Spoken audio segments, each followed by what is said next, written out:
My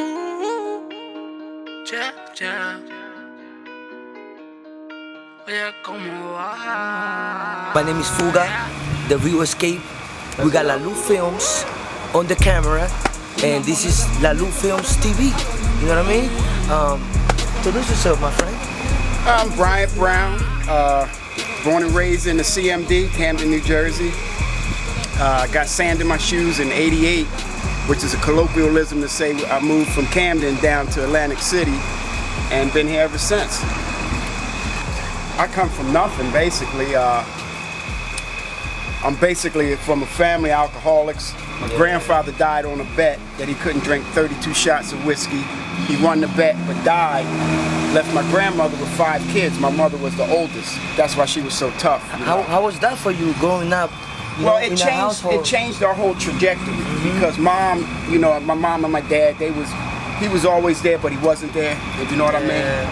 But that's what made her so tough. Like, my mom was tough. She had to be mom and dad at the same time. Yeah, but I love her to death, and she actually taught us how to be men, believe it or not. She was a strong woman. Yeah, she taught me how to fight. My mom didn't fight like that. She fought like that. You know what I'm saying? Yeah, so it was crazy. Protect yourself. But I got down here, I was like 27, like I've told you before. Eventually I ended up going back to school. So I went back to school at Pennsauken Votech in Pennsauken, New Jersey. And I did a year of basic electrical. Then, they say 1 year teaches you how to turn the light on. And the other year teaches you why the light comes on. So, and after that, basically my stock went up. So eventually I got my license. Now I'm a licensed electrician. And I even got my Black Seal license, so I'm a bull operator. Let's go back to the Army, because let's go back a little bit in your story, because it's very interesting in the Army, because you joined the Army in a young age. Yeah, I was 17. You was a teenager. Yeah, 17. How was that for you, joining the Army, brother? Well, first of all, I couldn't even sign. I was so young, I couldn't sign the papers. So my mother had to sign the papers for me. So I'd asked her, I said, Mom, I think I'm gonna go in the Army. She said, you sure? I said, yeah, I'm sure. Can you sign these papers? So she signed the papers. But the Army was great, but I was still wild. Like, I was still drinking and I was getting fights. You were so young, man. I got in so many fights, they put me on the boxing team. Oh yeah, you joined the boxing club? In Panama, yeah, when I was in Panama. They shipped you to Panama? Yeah, so I did my basic in AIT at Fort Jackson in South Carolina. Then I went to Colorado for a year, and from Colorado I went to Panama. And I finished up in Panama, but I was just raising hell the whole time. So when I got out, I was still pretty wild. How old you was when you got out of the Army? I was 21. 21? Yeah. Oh, so basically from 17 to 21, you was in the Army? Yeah, it's one of my better decisions too, because it taught me how to get organized, how to be respectful, that you could do anything, how to get straight physically, like how to get in shape, stay in shape. And it kind of gave you a kind of determination, like you could always win. Like they used to tell us, if you got in a fight with a guy, just last 30 seconds longer, and you might win. You know what I'm saying? And stuff like that. So it made you mentally strong. And I recommend anybody, especially the young guys, like if you think you bad, go in the Army. Let's see what you got. You know what I'm saying? You see guys, they go in the Army.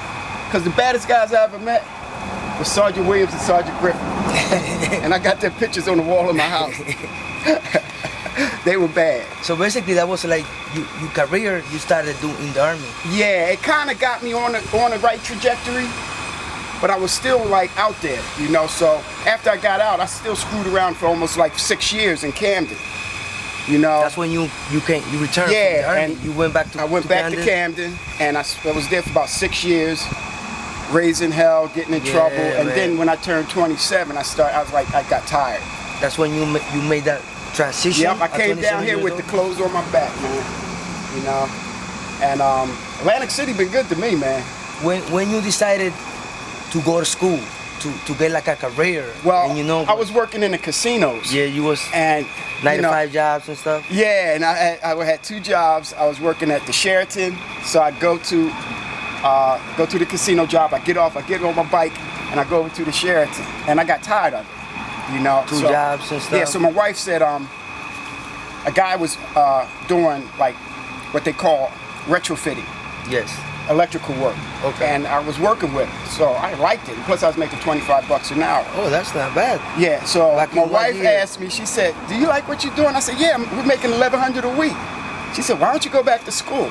So that's who really put that seed in my idea, because my wife's been going to school since I met her. Like, she's a 4-year degree from Rutgers, nursing degree, and she's working on associate science and teaching.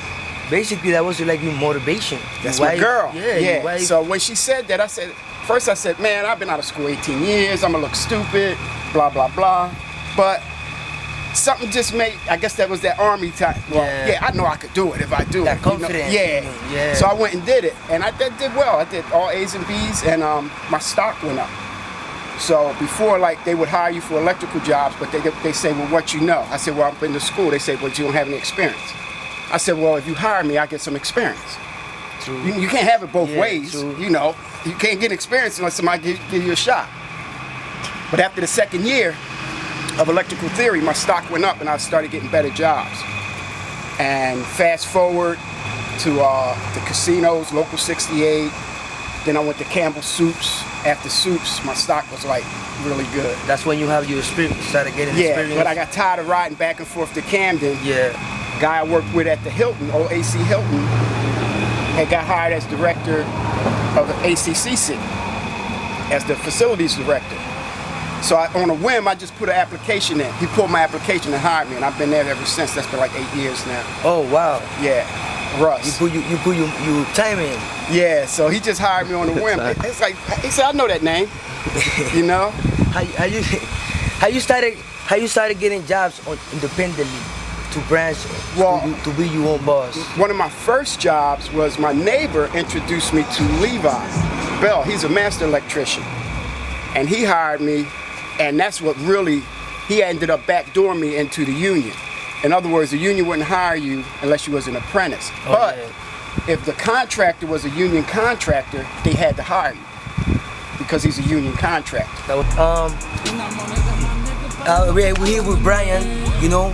We just started our conversation about his career, his beginning, you know, the struggles, you know, and right now we're just covering how he came up, you know, and in the other part of our conversation, he gonna let us know the success, you know, what he had to put in to be successful in his field. You know, this is Lalu Films TV. We here with our good friend Brian. Thank you for the opportunity, Brian. Thank you for thanking me. Thank you very much for sharing with us. You know, you can only keep it by giving it away. Thank you. What I'm saying? Thank you. We thank you for everything, your time. You know, and we're gonna see you soon. Come back and keep the good conversation, man. Can you give the youth and the people that are watching now, giving advice? Yeah, the only freedom you have is making your own decision. You make a few bad ones, other folks start making decisions for you.